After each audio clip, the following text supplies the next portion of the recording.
You have to be kidding me.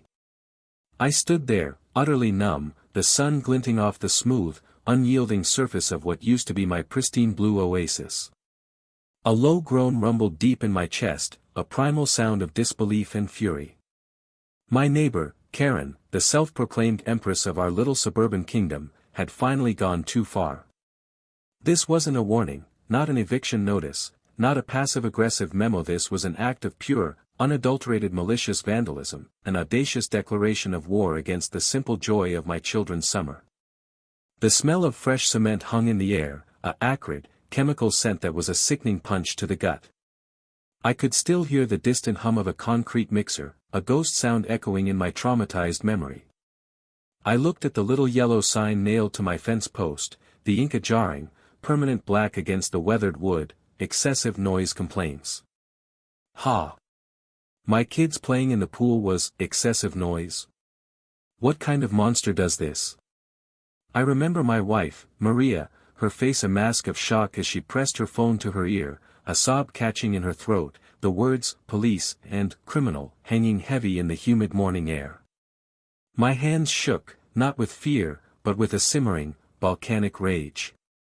What had I done to deserve this? Was it the time I let my lawn grow an inch too long? The bright pink flamingo inflatable that Karen had so vehemently denounced as a blight on neighborhood aesthetics? It didn't matter. What mattered was the cold, hard, gray truth of my ruined pool. The police officer, a young man named Officer Reyes with a surprisingly compassionate face, just shook his head slowly, taking in the scene. He'd seen it all, I'm sure, but a swimming pool filled with cement was a new one for him. "Do you have any security cameras, sir?" he asked, his voice low. A glimmer of hope, a tiny spark in the dark. We had installed a new, high-tech system just last month, a preemptive measure against Karen's little pranks that usually involve passive-aggressive notes and passive-aggressive lawn gnomes. Reyes's eyes widened when he saw the timestamp, 3:12 a.m. The footage was grainy, but it was crystal clear. A large, white truck, the kind you see on construction sites, pulled up to the curb. Karen herself, her face a grim, determined scowl, was directing the driver with a flashlight. My stomach turned, a bitter taste rising in my mouth. There was Karen, in the dead of night, orchestrating the destruction of my property. And there was something else, something I almost missed, a second figure, a short man in a baseball cap, carrying a box. He scurried away as soon as the truck began its work. Who was he? The revelation of the second person, a minor detail, but a significant one. The officer's expression hardened. "That's not just vandalism, sir. That's criminal trespass, property destruction. We're looking at some serious charges here. Felonies." I sighed, a long, weary exhalation that carried the weight of 1,000 sleepless nights. This wasn't just about my pool anymore. This was about justice. The truth was out there, captured in a series of digital ones and zeros. I knew I couldn't go at this alone. The neighborhood had been living under Karen's tyrannical rule for years, and everyone was too afraid to speak up. But this was different. I found an ally in my neighbor, Sarah, a petite woman with fiery red hair and an even more fiery spirit. She'd been my friend and had suffered the brunt of Karen's bullying for years. "I knew it," she whispered, her voice trembling with indignation, as we watched the footage together.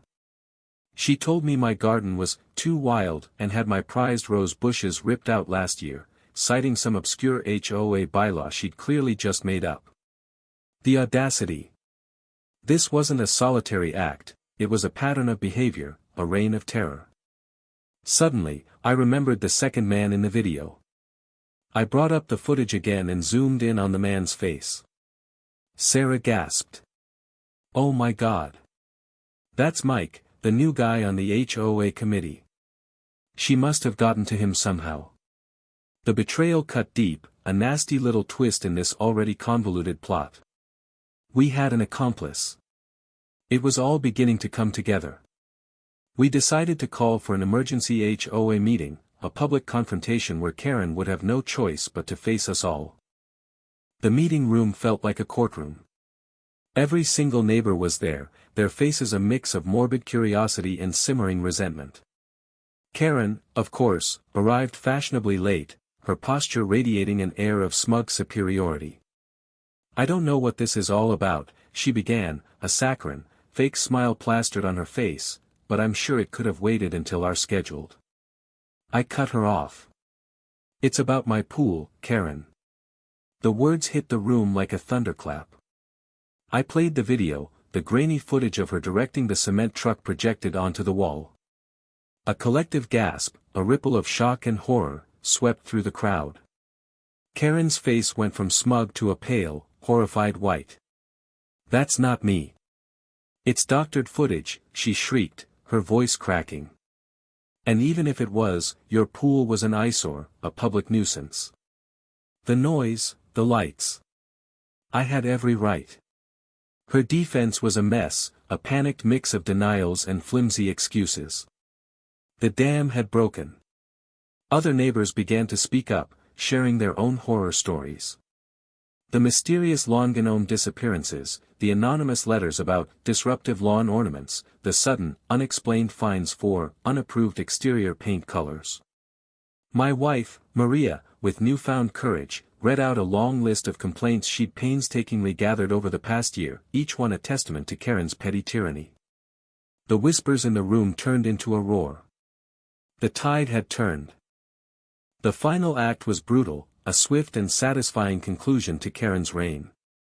The HOA, finally seeing the truth, voted to remove her from her position with an overwhelming majority. Mike, the accomplice, confessed to his part, revealing that Karen had threatened to have his new shed, which he'd built without a permit, torn down if he didn't help her. Karen, seeing her life's work of control and domination unravel before her eyes, broke down completely. The haughty woman who had terrorized our neighborhood was replaced by a sobbing, pathetic figure. The police, armed with the video evidence and now Mike's testimony, took her away in handcuffs, the glint of metal on her wrists a bitter, well-deserved irony. The headlines, splashed across the local paper, read exactly as I'd told the officer. I watched from my window as they carted away the last remnants of the concrete, a massive, unyielding block of gray that was once my pool. It felt like watching a funeral, a strange and cathartic goodbye to a part of my life. My kids came out, their faces a mix of relief and joy, as a new, fresh blue pool was finally installed. But the greatest victory wasn't the new pool. It was the feeling of community, of shared relief, and the knowledge that we had stood up to a bully. The neighborhood had changed. We had learned that the only way to beat a monster is to face it together. I now walk my street with a different kind of pride, a quiet strength that comes from knowing we've fought and won. I wonder. Was Karen truly evil, or just a deeply miserable person who found joy in controlling others? What do you think was right and what was wrong in this whole saga?